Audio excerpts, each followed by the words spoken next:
bobbin on the Emerald 116. We're going to take the bobbin and place it onto the bobbin winder. And then with the rid of thread on the spool pin and with the stopper on, push that onto place. I'm going to take the thread round and underneath the tension guide there. It just goes underneath the spring between the two bits of metal.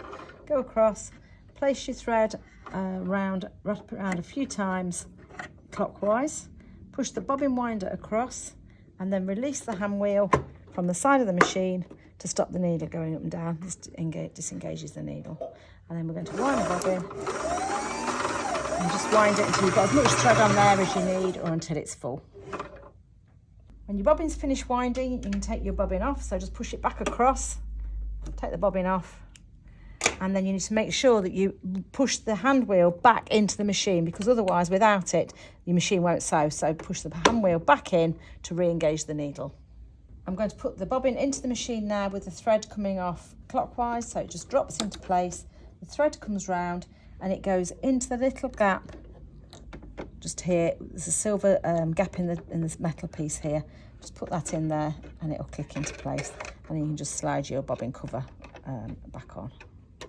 I'm going to thread the top thread, so you place the thread onto the spool pin with the stopper, and then for the bobbin winder you go to the top, but for threading it you go underneath. So you go underneath this little guide at the back, and then down through your tension discs, round at the bottom, and then from right to left round the take-up lever, down, round the thread guide, and then there's a needle threader. So I'm going to bring the needle threader down, push it back to engage the hook. So there's a little hook in there.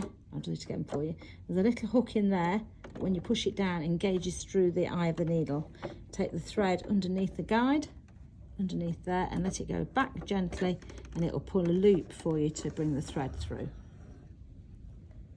This dial here is your stitch length dial, so this regulates the length of the stitch. So the smaller the number, the shorter the stitch, the bigger the number, the longer the stitch. So 2.5 is a standard straight stitch. This is your stitch selector, so if you wanted to sew straight stitch, which is stitch number 1, you just turn the dial round till you get to number 1. And this is your zigzag width button. So this is what regulates your stitch width when you're doing a zigzag stitch or a decorative stitch. But for straight stitching, you need it on number 5 to give you a centre needle position.